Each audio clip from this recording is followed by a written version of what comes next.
بسم اللہ الرحمن الرحیم۔ حضرات، آج مختصر بخاری شریف کی ایک حدیث کا مطالعہ کریں گے، اور کتاب الصلاۃ میں امام بخاری رحمۃ اللہ علیہ جو باب لے کر آئے ہیں، باب من بنا مسجدن، کہ وہ شخص جس نے مسجد بنائی تو اس کی فضیلت اور اس کے مقام اور مرتبے کو بیان کیا گیا ہے۔ مختصر بخاری شریف کی یہ حدیث نمبر 282 ہے، اور ترتیب کے لحاظ سے بخاری شریف کی یہ حدیث نمبر 450 نمبر حدیث ہے۔ عن عثمان بن عفان رضی اللہ عنہ عند قول الناس فیہ حین بنا مسجد رسول اللہ صلی اللہ علیہ وسلم قال انکم اکثرتم وانی سمعت النبی صلی اللہ علیہ وسلم یقول من بنا مسجدا یبتغی بہ وجہ اللہ بنا اللہ لہ مثلہ فی الجنہ، رواہ البخاری۔ حضرت عثمان بن عفان رضی اللہ تعالیٰ عنہ فرماتے ہیں، جب انہوں نے منقش پتھر اور چونے سے مسجد بنانے کی آغاز کیا تو لوگ اس کے متعلق باتیں کرنے لگے، کیونکہ لوگ یہ چاہتے تھے کہ ظاہر ہے کہ مسجد کو پرانی حالت پر چھوڑ دیا جائے۔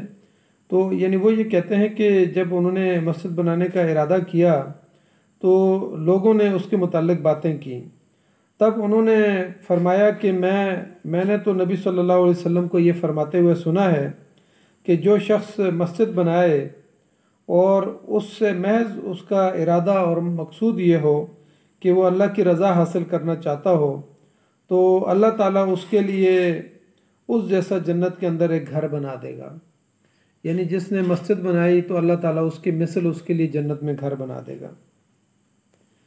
اس سے پیچھے ہم نے مسجد کی تعمیر اور اس کی ترقی اور اس کی آباد کاری کے حوالے سے حدیث مطالعہ کی تھی، اور اس میں مسجد بنانے کی جو فضیلت ہے اس کے حوالے سے تذکرہ ہوا ہے، اور خاص طور پر مسجد بنانے کی ظاہر فضیلت جو ہے وہ اس وجہ سے ہے کہ اللہ تعالیٰ نے مسجد جو ہے یہ اللہ کا گھر ہے، اور اس گھر کی نسبت خاص طور پر اللہ تعالیٰ نے اپنی طرف کی ہے کہ مسجدیں جو ہے وہ اللہ کی ہیں اور اللہ کا گھر ہے۔ تو اس لیے اللہ تعالیٰ نے فرمایا کہ نبی صلی اللہ علیہ وسلم نے فرمایا کہ اس کے لیے اللہ تعالیٰ جنت کے اندر ایک گھر بنائے گا، اور جب سے اس میں نماز شروع ہو جائے گی اس وقت سے اس کے لیے اجر جو ہے نا ثواب اس کے لیے لکھا جائے گا، خواہ وہ فرد دنیا میں زندہ ہی کیوں نہ ہو، اس وقت بھی اس کو اجر اور ثواب ملتا رہے گا،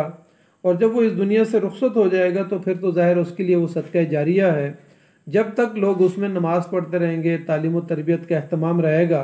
اس وقت تک جو ہے نا اس کو اجر و ثواب اس کا ملتا رہے گا۔ اللہ تعالیٰ نے قرآن مجید میں فرمایا کہ انما یعمر مساجد اللہ من آمن باللہ والیوم الآخر، یہ سورہ توبہ کی آیت نمبر 18 ہے کہ اللہ کی مسجد تو صرف وہی لوگ تعمیر کرتے ہیں کہ جو اللہ پر اور یوم آخرت کے اوپر ایمان رکھنے والے ہیں۔ جس شخص کا ایمان اللہ کے اوپر ہے اور آخرت کے اوپر ہے تو وہی جو ہے نا مسجد کی تعمیر کرے گا۔ تو عام جو کفار ہیں یا مشرکین ہیں ان کا یہ کام نہیں ہے کہ وہ اللہ کے گھر بنائیں اور مساجد بنائیں۔ تو اس حدیث میں جو ہے نا حضرت عثمان غنی رضی اللہ تعالیٰ عنہ نے جب مسجد نبی صلی اللہ علیہ وسلم کی، اس سے پیچھے ہم نے مطالعہ کیا کہ حضرت ابوبکر رضی اللہ تعالیٰ عنہ کے دور میں اور نبی صلی اللہ علیہ وسلم کے دور میں جیسے نبی صلی اللہ علیہ وسلم نے مسجد بنائی تھی ویسے ہی تھی۔ البتہ حضرت عمر رضی اللہ تعالیٰ عنہ کے دور میں اس مسجد میں توسیع ہوئی، لیکن انہوں نے بالکل اسی انداز میں اس مسجد کا حیت کو رکھا کہ اس میں کھجور کے درخت اور تنے اور ساتھ جو ہے نا چھلکے اور پتے وغیرہ استعمال کیے تاکہ دھوپ سے اور بارش سے جو ہے نا انسانوں کو بچایا جا سکے۔ حالانکہ نبی صلی اللہ علیہ وسلم کے دور میں بھی مسجد نبی جو ہے نا بعض اوقات ٹپک جاتی تھی، جب بارش ہوتی تھی تو بارش جو ہے نا زمین پہ آ جاتی تھی، ٹپک جاتی تھی، اور بعض جگہوں پہ جو ہے نا وہ کیچڑ ہو جاتا تھا، لیکن حضرت عمر رضی اللہ تعالیٰ عنہ نے اس بات کا اہتمام کیا، اور روایات کے اندر آتا ہے کہ انہوں نے کہا کہ رنگ جو ہے نا مختلف قسم کے رنگ استعمال کرنے سے، سرخ رنگ اور زرد رنگ استعمال کرنے سے منع کیا، اور جس طریقے سے نبی صلی اللہ علیہ وسلم نے مسجد بنائی تھی ویسے ہی انہوں نے مسجد بنائی، اور کہا کہ میں تو صرف لوگوں کو بارش سے بچانا چاہ رہا ہوں، بارش اور گرمی سے بچانے کے لیے انہوں نے مسجد کا اتنا اہتمام کیا اور اس کا توسیع بھی کی۔ لیکن عثمان غنی رضی اللہ تعالیٰ عنہ نے یعنی جس وقت مسجد کی توسیع شروع کی تو ان کے پیش نظر پھر ظاہر ہے اس وقت یعنی وسائل کا مال اور وسائل بھی آ گئے تھے، لیکن بیت المال میں سے انہوں نے اس کا اضافہ نہیں کیا، بلکہ اپنی ذاتی جو ہے نا جیب خرچ میں سے اور اپنے ذاتی اسباب میں سے جو ہے نا انہوں نے مسجد کی توسیع کا اہتمام کیا تھا، اور اس کے لیے جو انہوں نے چونا اور مٹی کے پتھر جو منقش قسم کے پتھر تھے اس زمانے کے اندر ظاہر ہے تھوڑا سا اس کا اہتمام شروع ہو گیا تھا، تو یعنی لوگ اپنے گھروں کو خوبصورت بناتے تھے، تو اس موقع پہ جو ہے نا حضرت عثمان غنی رضی اللہ تعالیٰ عنہ نے مسجد کی توسیع بھی کی اور منقش پتھر اور چونے کے ساتھ جو ہے نا اس کو بنانے کا اہتمام کیا۔ صحیح مسلم کے اندر ایک روایت ہے جس میں حضرت محمود بن لبید انصاری بیان کرتے ہیں کہ حضرت عثمان غنی رضی اللہ تعالیٰ عنہ نے جب مسجد نبوی بنانے کا ارادہ کیا تو لوگوں نے اس کو ناپسند کیا، اور یعنی ان کی خواہش یہ تھی کہ نبی صلی اللہ علیہ وسلم کی مسجد کی توسیع تو ہو جائے لیکن اس کو انہی بنیادوں کے اوپر رکھا جائے، یعنی کھجور کے تنے اور شاخیں جو ہے نا وہ اوپر ڈال دی جائیں، اسی انداز پہ رکھا جائے۔ تو یہ مخالفت اور ناپسندیدگی جو ہے نا اس وجہ سے تھی کہ اس میں چونکہ حضرت عثمان غنی رضی اللہ تعالیٰ عنہ منقش پتھر استعمال کر رہے تھے۔ پھر حضرت عثمان غنی رضی اللہ تعالیٰ عنہ نے یہ حدیث سنائی کہ میں نے تو نبی صلی اللہ علیہ وسلم سے یہ سنا ہے کہ جس نے اللہ کی رضا کے لیے مسجد بنائی تو اللہ تعالیٰ اس کے مثل جو ہے نا جنت کے اندر اس کا گھر بنائے گا، تو میں تو اس لیے جو ہے نا اس مسجد کی توسیع اور اس میں یعنی خوبصورتی جو ہے نا جس حد تک اس زمانے میں ممکن تھی وہ لانے کی کوشش کر رہے تھے، تو کہا کہ اللہ تعالیٰ اس کے مثل جو ہے نا جنت کے اندر گھر بنائے گا، تو اللہ کی رضا کے لیے یہ کام ہو رہا ہے۔ نبی صلی اللہ علیہ وسلم فرمایا کہ جس نے اللہ کی یعنی باقی اس کے علاوہ بھی احادیث ہیں جس میں مسجد بنانے کی فضیلت کو بیان کیا گیا ہے۔ نبی صلی اللہ علیہ وسلم فرمایا کہ جس نے اللہ کے لیے یعنی اللہ کی رضا کے لیے مسجد بنائی خواہ وہ چھوٹی ہو یا بڑی تو اللہ تعالیٰ اس کے مثل جو ہے نا جنت کے اندر گھر بنائے گا اس کے لیے۔ حضرت جابر بن عبداللہ رضی اللہ تعالیٰ عنہ فرماتے ہیں کہ رسول اللہ صلی اللہ علیہ وسلم فرمایا کہ وہ مسجد خواہ جو ہے نا پرندے کے گھونسلے کے برابر ہی کیوں نہ ہو، پرندے کے گھونسلے کی مثل جو نبی صلی اللہ علیہ وسلم نے مثل دی ہے اس کا مطلب یہ ہے کہ بعض علاقوں کے اندر جو ہے نا جھوپڑی ٹائپ جو ہے نا مسجد بن جاتی ہے،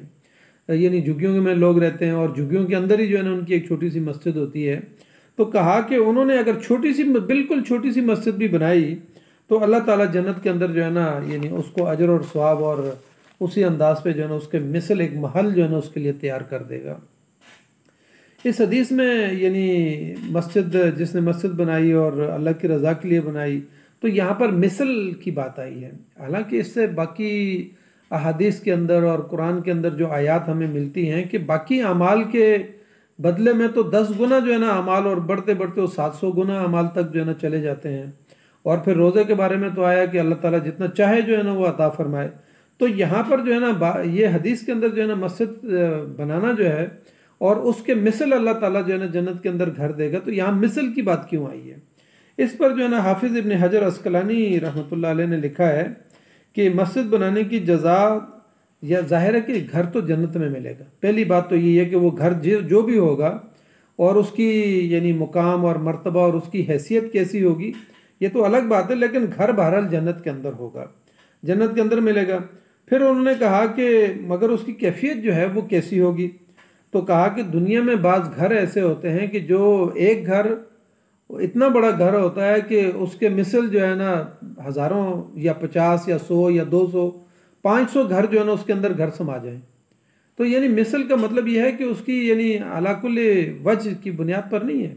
کہ بالکل مثل اسی کے مثل ہوگا، بلکہ اس کے مقام اور مرتبہ اور فضیلت جیسے دنیا میں مسجد کو فضیلت حاصل ہے گھروں کے اوپر،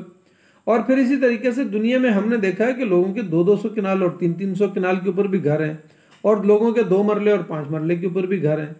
تو یعنی اللہ تعالیٰ جنت میں انسان کو جو گھر عطا فرمائے گا اس کا مقام اور مرتبہ اور اس کی حیثیت اور اس کی وجاہت وہ کیسی ہوگی اس کے بارے میں تو ہم نہیں جانتے۔ تو مقصود یہ ہے کہ اچھا گھر کا مقصود کیا ہوتا ہے؟ گھر کا مقصود یہ ہوتا ہے کہ گھر کے اندر رہنا ہے۔ جب اللہ تعالیٰ کسی کو یعنی مسجد بنانے پہ گھر عطا فرمائے گا اور جنت میں عطا فرمائے گا تو یہاں سے ایک باریک نقطہ یہ بھی نکلتا ہے کہ لازماً اس کو مسجد جنت کے اندر داخل بھی کرے گا، ظاہر ہے تبھی تو وہ گھر میں جا کے رہ سکے گا، اگر گھر بن گیا ہے اور وہ جا کے رہ نہیں سکتا تو اس کا کیا فائدہ ہوگا؟ تو اس لیے یعنی اس کے اندر باریک نقطہ یہ بھی ہے کہ اللہ تعالیٰ لازماً اس کو جنت میں داخل کرے گا،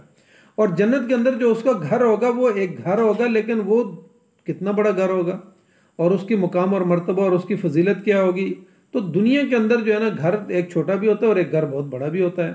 تو اس طریقے سے جو ہے نا اللہ تعالیٰ اس کے لیے ایک محل جو ہے نا تیار کرے گا۔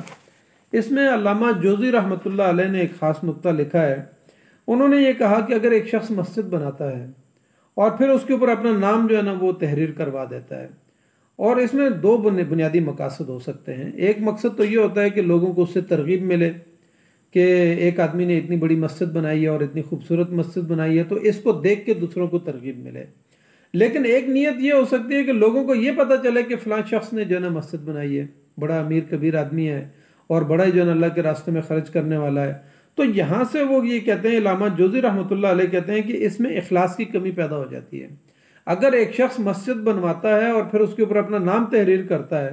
تو اس کا مطلب یہ ہے کہ اس کے اندر اخلاص کی کمی اور وہ اپنی نام و نمود کے لیے یہ کام کر رہا ہے۔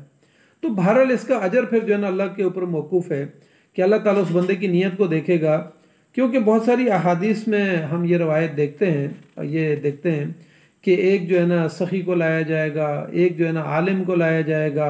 ایک جو ہے نا یعنی مجاہد کو لایا جائے گا، جنہوں نے دکھلاوے کے لیے دنیا کے اندر کام کیا ہوگا۔ تو علامہ جوزی رحمۃ اللہ علیہ یہاں پر باریک نقطہ یہ بیان کرنا چاہتے ہیں کہ اگر ایک شخص اتنا بڑا کام کرے تو اس کو اپنی نام و نمود کے لیے نہیں کرنا چاہیے، بلکہ اخلاصی نیت سے کرنا چاہیے، اللہ کی رضا کے لیے کرنا چاہیے، تب اس کو جو ہے نا اس کا اجر و ثواب ملے گا۔ لیکن اگر ہزاروں مسجدیں بنا دے، لاکھوں اور کروڑوں مسجدیں بنا دے اور اس کے پیچھے نام و نمود ہو اور دکھلاوا ہو، تو دنیا میں قیامت والے دن تو پھر اللہ یہی کہے گا کہ اس کو جہنم کے اندر پھینک دے، منہ کے بل گھسیٹ کے جہنم میں ڈال دیں گے، جیسے کہ شہید کو ڈالا جائے گا، جیسے کہ جو ہے نا اس سخی کو ڈالا جائے گا، جیسے کہ اس بڑے عالم کو ڈالا جائے گا جو دکھلاوے کے لیے کام کر رہے ہوں گے، نام و نمود کے لیے کام کر رہے ہوں گے۔ تو اللہ تعالیٰ کہے گا دنیا میں تمہیں اس کا اجر مل گیا ہے، لوگوں نے تمہاری بڑی جو ہے نا نعرے لگائے، اور لوگوں نے بڑا تمہیں سخی کہہ دیا اور بڑا مجاہد کہہ دیا، بڑا بہادر کہہ دیا، بڑا مسجدیں بنانے والا کہہ دیا، بڑے دسترخوان لگانے والا کہہ دیا۔ اس لیے جو ہے نا آج کے دور میں جو شخص بھی اللہ کے دین کا کام کر رہا ہے، وہ جس نوعیت کا بھی ہے، مسجدیں ہیں، ادارے ہیں، رفائی کام ہیں، یتیموں کے جو ہے نا دارالایتام ہیں، یا اس کے علاوہ جو بڑی خدمت کے دنیا کے اندر ہاسپٹل بنتے ہیں، کام ہوتے ہیں، یا ایک شخص کی انفرادی عبادت ہے، نماز ہے، روزہ ہے، حج ہے، زکوٰۃ ہے، اسی طریقے سے جو ہے نا یعنی اعمال کے اندر جو ہے نا انسانی زندگی کے اندر جتنے بھی اعمال ہیں ان کے اندر جو ہے نا، اور اس کے ساتھ ساتھ پھر فریضہ اقامت دین کی جدوجہد ہے، تحریکات ہیں، ان کے اندر بھی ایک رسا کشی چل رہی ہوتی ہے، اور فوٹوگرافر اور بس ایک نام و نمود کی جو ہے نا ایک چین ہے جو چل رہی ہوتی ہے۔ ہر بندہ یہ چاہتا ہے کہ میرا نام جو ہے نا مشہور ہو جائے۔ اس لیے ہم اللہ تعالیٰ سے دعا کرتے ہیں کہ اللہ تعالیٰ ہمیں دین کا کام جو ہم کر رہے ہیں، یا کوئی ادارہ بنایا ہے یا مسجد بنائی ہے، تو اللہ تعالیٰ ہمیں نام و نمود سے بچائے، اخلاص اور عاجزی اور انکساری کے ساتھ ہمیں یہ کام کرنے کی توفیق عطا فرمائے۔ اور دنیا کے اندر جو ہے نا نماز، روزہ، حج، زکوٰۃ کو ہر بندہ عبادت سمجھتا ہے، لیکن وہ لوگ جو اقامت دین کی جدوجہد کر رہے ہیں، دین کو واپس اعلیٰ خلافت اعلیٰ منہاج نبوت پہ لانا چاہتے ہیں، دین کو انفرادی اور اجتماعی زندگی کے اندر قائم کرنا چاہتے ہیں، تو اللہ تعالیٰ سے ہم دعا کرتے ہیں کہ اللہ تعالیٰ ہم تمام افراد کو اخلاص کے ساتھ اللہ کی رضا کے لیے اور اپنی آخرت کے اوپر ایمان اور یعنی یقین کے نقطۂ نظر سے ہمیں کام کرنا چاہیے، کہ ہم 1 روپیہ بھی اللہ کے راستے میں خرچ کر رہے ہوں یا 1 ارب روپیہ خرچ کر رہے ہوں، ایک چھوٹا سا مسجد چھوٹی سی بنا رہے ہوں یا بہت بڑی مسجد بنا رہے ہوں، تو ساتھ ساتھ جو ہے نا اللہ سے ہم یہ دعا کریں کہ اللہ تعالیٰ ہمیں اخلاص نیت عطا فرمائے۔ تو میں اللہ تعالیٰ سے دعا کرتا ہوں کہ اللہ تعالیٰ مجھے بھی ہم یہ جو علمی کام کر رہے ہیں، تعلیم و تربیت کا کام کر رہے ہیں، یا فریضہ اقامت دین کی جدوجہد کر رہے ہیں، تو اللہ تعالیٰ ہمیں بھی اخلاص نیت عطا فرمائے کہ ہم اللہ کی رضا کے لیے یہ کام کر رہے ہوں، دنیا میں کسی نام و نمود کے لیے یہ کام نہ کر رہے ہوں۔ تو اللہ تعالیٰ سے ہم دعا کرتے ہیں کہ اللہ تعالیٰ ہمیں اپنی رضا جوئی جو ہے نا وہ عطا فرمائے اور اپنی خوشنودی عطا فرمائے۔ جزاک اللہ خیر۔ السلام علیکم ورحمۃ اللہ وبرکاتہ۔